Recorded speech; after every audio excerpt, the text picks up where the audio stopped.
Hello YouTube, this is Not a Misfortune bringing you yet another replay from the Supreme Commander 2 Serpents Open Winter 2019 tournament. This is quarterfinal number 3. Let's go ahead and start. We're paused at 5 seconds in 3, 2, 1, go. So this is a quarterfinal match between Chaos and MauganRa. So in the top right hand corner we have spawning as our green Aeon MauganRa, popping down 2 quick land factories, 3 quick land factories, going for a quick land push most likely. And on the other side, mirroring that build, we have Chaos spawning as a white Aeon, also similarly doing a 3 land factory build. So this will be quite interesting. The map is obviously Open Ferns. If you have not heard, the name is changing, and we shall see what the opening units for both of these players will be. I imagine they're taking build cost, build time reduction for land units, so we are most likely to see just tanks for now. And of course charges are always a possibility, being only I believe 2 research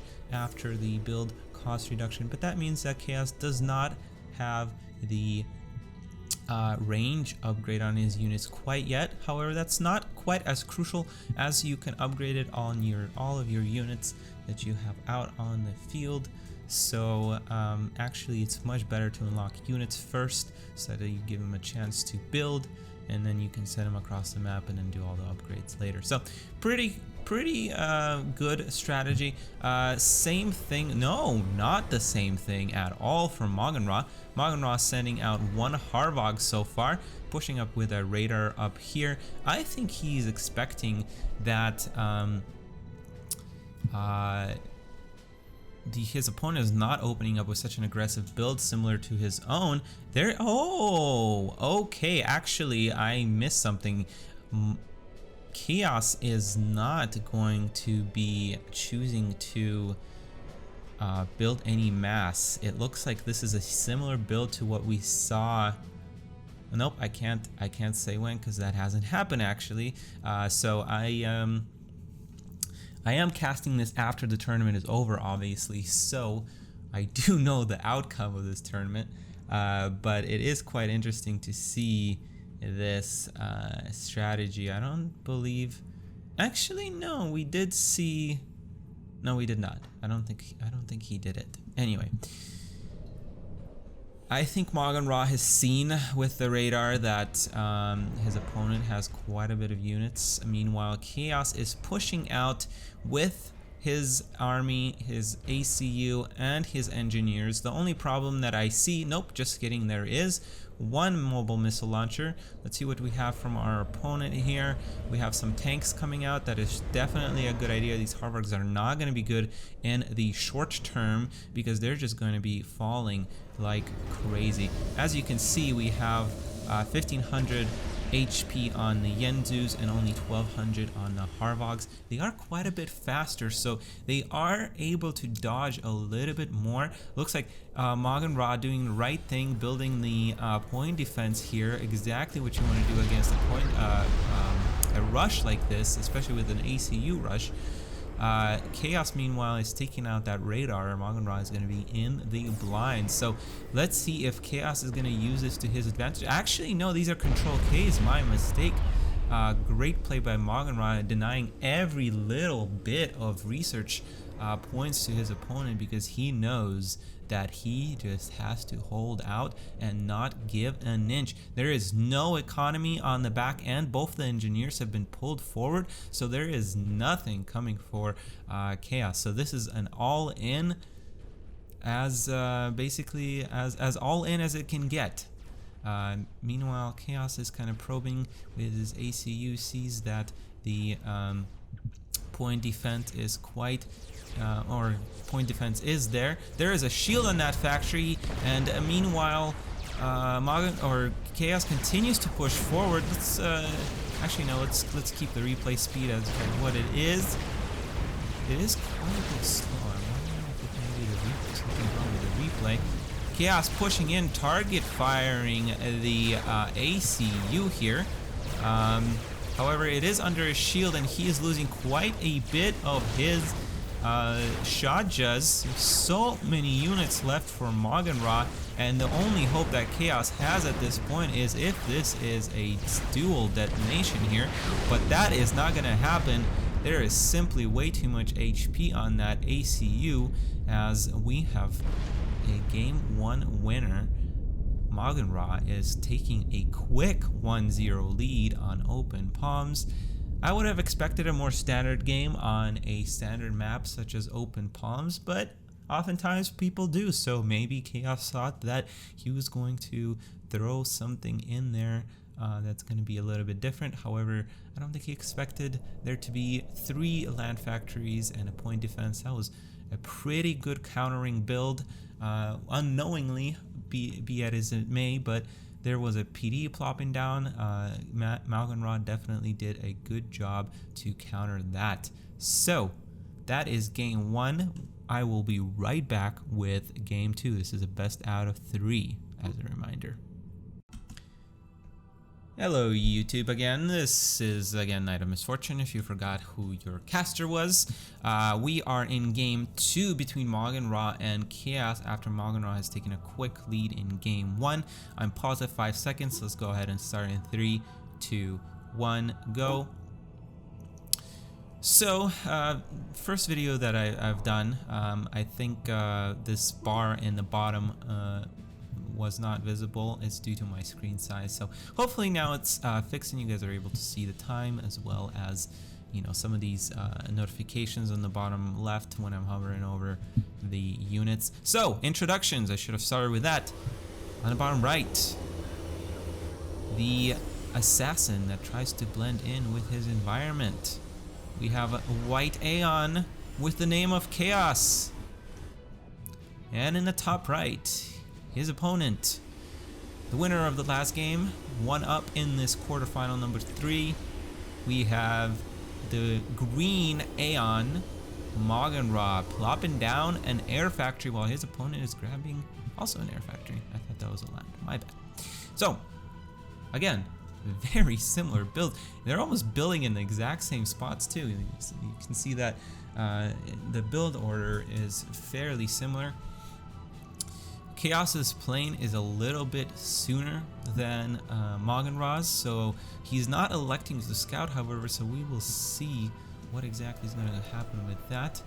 Meanwhile, MauganRa is going to send his first plane across the map.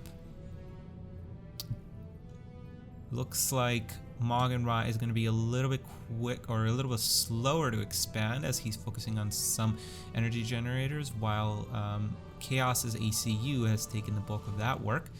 Scout coming in, however, Chaos should be redirecting his planes now to hopefully intercept this plane. And that he does. He gets in a really good position right behind the plane. And that plane actually stops and doesn't even fire and goes down very quickly. Land factory coming. Oh, nope. Again, I'm wrong. Jesus. So, another air factory for MauganRa. He sees that there's... Actually, he might have missed this land factory coming down, so he might think that, you know, there's still only air. But also, it's not a bad idea on this map to go a second air factory. So let's go ahead and up the speed to 3. And Shaja's coming out for Chaos. Nope, not Shaja's. They have such similar icons. I'm sorry, until I zoom in, I don't know. It's just a natural progression is to see Shaja's, I guess. I've seen so many of them during the tournament. Anyway, Harvox is actually a really good thing for this match, and he doesn't even know that his opponent went the second air factory over there. So if he manages to get anti-air on those bots, that is going to be gold. That is basically like an adapter at this point. Not, well, no, I can't say that. Adapters are just beastly god creatures that just are above everything else. But so far we do have a turd of Harvogs coming out, and we're going to be probably seeing a push here pretty soon. before MauganRa's air can get out of hand here. No, it looks like Chaos is gonna push out. Now this factory, I would like to see it a little bit closer. I think he had some time to maybe push it a little bit farther up, but MauganRa is doing a great job expanding, so we'll see a bombing run coming in. There's no split from the units, but as you can see, Chaos is using that trick of getting the upgrade as the planes are right overhead. I think he got it a little bit too slowly because a lot of his Harvogs have gone down, and he got bombed quite well by MauganRa there. An anti-air turret coming down. That radar had no chance, so it gets destroyed. Air finally coming in for Chaos, fighting directly over Harvogs, which is really good, but there's just so much air from MauganRa that he is forced to pull back. I'm not sure actually that pulling back was a good idea because there were so many Harvogs there. It was probably going to be a little bit better to stay and fight over that AA. All of this AA. There's actually 2 anti-air towers. So effectively, this blob is shut down until they get flares and shields, which is quite a bit away, especially because there's land coming. MauganRa will have to prioritize land for at least a little bit. There is a point defense, so that effectively shuts down all of these Harvogs from being able to push. However, there are MMLs coming on the way, so perfect play from Chaos so far, except for maybe pulling back those planes a little bit. Even reclaiming some of this mass, pretty good. I'd like to see some more reclaims here though, and maybe some reclaims here before you build that factory. That MML is starting to do work, however, MauganRa is doing the correct thing here by pulling forward his planes and taking that out, target firing. Very, very good play by MauganRa there. Still only 1 factory, so Chaos needs to, just absolutely has to, make something work here before it is too late. Those planes can reach a critical mass, at which point they can go and start sniping mass extractors. They can even eventually snipe the ACU and do all sorts of nasty damage and shut down these MMLs from being able to do anything. Doing a great job. Nope, that wasn't a target fire on the MML. The target fire was on the anti-air turret, which I don't necessarily agree with. There is absolutely no point in targeting that right now because there is so much anti-air. And I'd rather lose a plane taking out one of these mobile missile launchers than the air factory or the anti-air turret. We see MauganRa continuing to do a great job, actually expanding on both flanks, so that only minimizes the time frame that Chaos has to do something in this game, in this position. Let's see if he can push this out and force a game 3 here. Pushing with the Harvogs, quite an aggressive push, failing to split there, quite unfortunately, causing himself to have to retreat as a lot of these planes go down to the anti-air. 4 MMLs remain, taking out a lot of this economy, starting on these structures. There's a double radar thing here. Meanwhile, Shajas, I totally missed Shajas coming out. Shajas will definitely be pretty good against Harvogs and pushing and these MMLs. Just defensively, they're a very good unit. Planes continuing bombing runs. However, they're not prioritizing these MMLs. However, these Shajas are attacking on these out of positioned MMLs, which just got shields, taking out 1 or 2 of them. Another push coming in. These Harvogs are melting away from the Shaja fire. Meanwhile, the MMLs are just doing work. Pushing into the PD probably is not the best idea, but it is down now. There is now 5 factories for Chaos, or sorry, MauganRa. There is quite a bit of an economy here, and a land factory coming down here. So he's hoping for some side shenanigan pushing. However, there's just so many MMLs here. I would love to see a little bit of a split here. I think this is a little bit of a mistake, especially because there's no anti-air here. The bombers are coming in. They're going to bomb. There's 0, well, a little bit of a split, but the shields go down. and the units are still there. There is no split fire, so effectively these MMLs are just target firing one thing, which is not very efficient, wasting good precious time, not splitting the units either. So these MMLs are gonna go down very, very quickly, but they are gonna manage to take out all of this base. There could be a little bit of a better split here, splitting out these individual units as well. However, none of that. There's MMLs coming out from this factory. By the way, he managed to push out 2 of these MMLs. However, there's 2 Harvogs coming in. Clutch play from each player. However, this air should be able to deal with these Harvogs if they catch that in time. However, that air is going to the opposite side of the map. Harvogs take out 1 MML.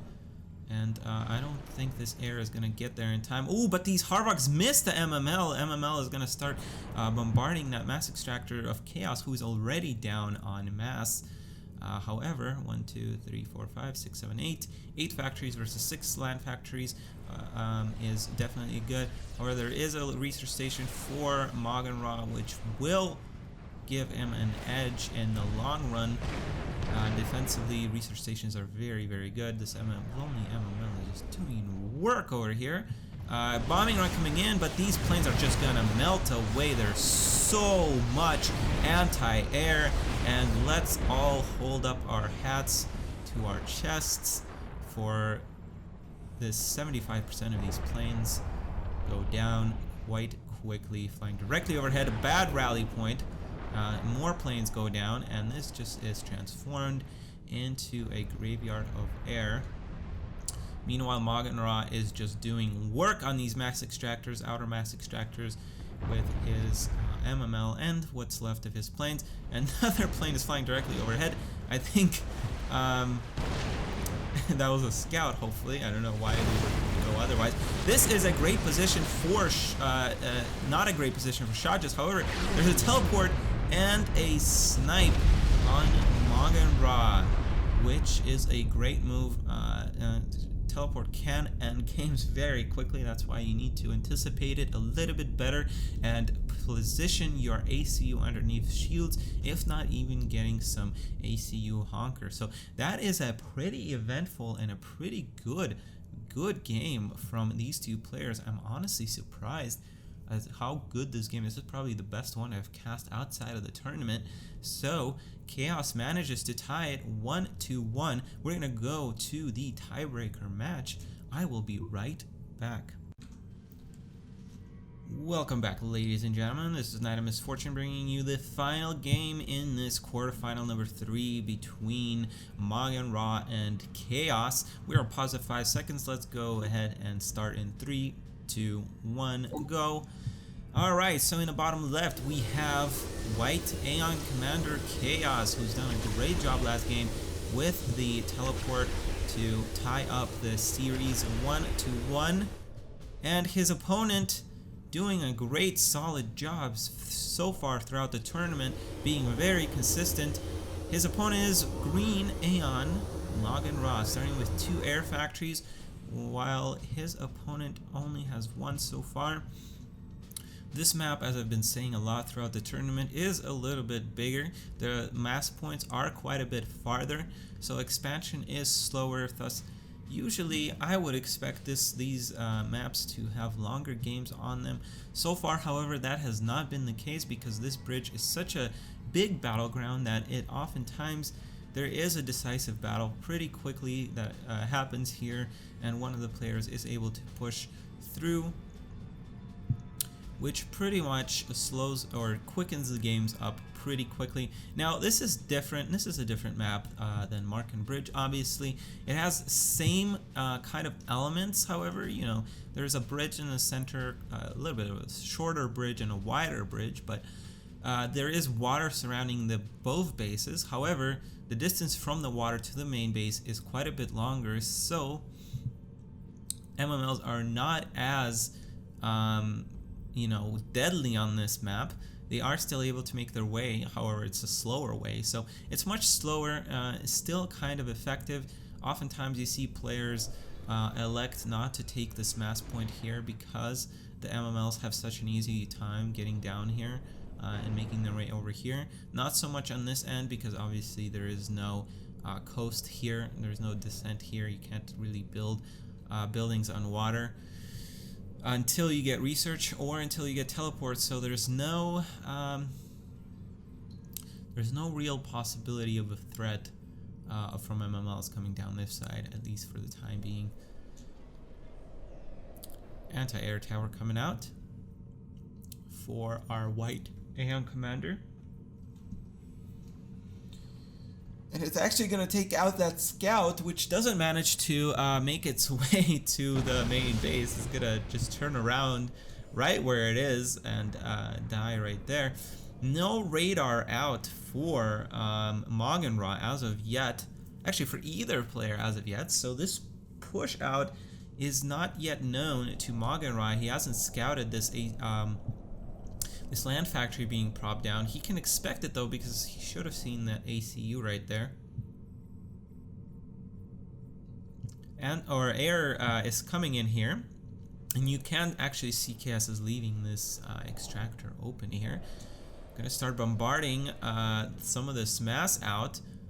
It's curious, actually, Chaos has stopped producing air, so this might actually be very, very deadly for Chaos, because there's only one anti-air, I guess, entity here, and that is on this air factory, but it is quite a bit weaker than anything else. Ooh, oh! This is definitely the first time I'm seeing this play right here. Stationary tactical missile launcher. That is definitely interesting here. It's gonna start bombarding these mass extractors. It looks like he switched the target fire, anticipating that the first couple of rounds will take out the mass extractor. However, that was a mistake because MauganRa catches it, and just the beautiful play by MauganRa here, healing the first mass extractor and positioning himself directly in front of the second. His ACU is taking quite a bit of damage, but that is not as much of an issue as losing a mass extractor at this point. This TML is effectively being shut down for the time being. I would almost start targeting these outer ones. It would get me RP. It would be quite a bit quicker. Meanwhile, it's not doing anything. It's not paying off for our Aeon player. This build used to be pretty popular in the old meta with the old patch, because the air was not as viable. I mean, it was viable, but not quite to the extent as it is here in this patch. So I'm a little afraid that this Air Force is going to be able to deal with this pretty easily, especially because all he really needs to do is shut down these expansions. There's nothing over here. There's not even an engineer. There's one coming now. Excuse me, I'm yawning way too much in this game. Not that this game is boring. This is actually fairly exciting because this is the first time in a long while that I'm seeing mobile or tactical missile launchers, and it's not doing anything. It has failed to get even one kill so far. MauganRa doing a great job. Meanwhile, gunships coming out from MauganRa. There's still no radar for Chaos, so he might not even actually know that he's not killing these structures. Shield coming out now. Oh god, that AC is just doing a great job healing all of this. So much time wasted when this MML could have been getting RP and shutting down his opponent's mass. Just a great job by MauganRa, and you can see the power of radar coverage and the power of, you know, scouting in this game. These gunships are starting to build up to that critical mass where snipes become very, very possible. Of course, that is pretty much the reason why you get to gunships. They're not very effective at, you know, assaulting your opponent head on and trying to deal with the armies. They are, however, effective at kind of sniping stuff around. Finally, the first mass extractor goes down. That has been probably, you know, around 3 minutes that it was firing away. Bombers coming in, doing a great job again, target firing the MMLs. Meanwhile, the gunships are encroaching, and Chaos should know that these are gunships because of their speed. Let's see, he should. Yeah, so he's trying to stick his ground, build an anti-air, but there's just so many gunships. They are so good, so much damage coming out against Chaos, and I'm afraid this is it. There's just not enough anti-air here. Even the bombers are starting to switch priority onto him, and unfortunately Chaos is gonna go down here in game 3. Quite an impressive series. He did such a great job in game 1, game 2, and game 3. I think each game had innovative builds, quite different from what I except maybe game 2 had a pretty standard build, but game 1 and game 3 definitely had very interesting builds. This is a very good series. MauganRa takes it 2-1 and moves on to the semi-final round. That is it for this quarterfinal number 3. However, I want to thank you all for watching. If you like this video, please subscribe. Please follow me on all the things. Join the Discord. Follow me on Twitter, Twitch, and I also have a Instagram where I do a little bit of photography. So if you want to support me, want to follow me, please check those things out. I also have a Patreon, but you know, this channel is young. I don't really expect much from that, but it is there if you want to support me. I will be back bringing you much more coverage of the Serpents Open Winter 2019. There's one more match that I have left to cast. That is quarterfinal number 4, and that should be uploaded pretty soon. So thanks again for watching. Check out my friend Mr. Steal Your Girl, who has been casting with me this tournament live. Check his channel, Steal Speaks. He's an awesome dude. He does a great job casting this game. That is it for me. Thank you very much, YouTube. Take care.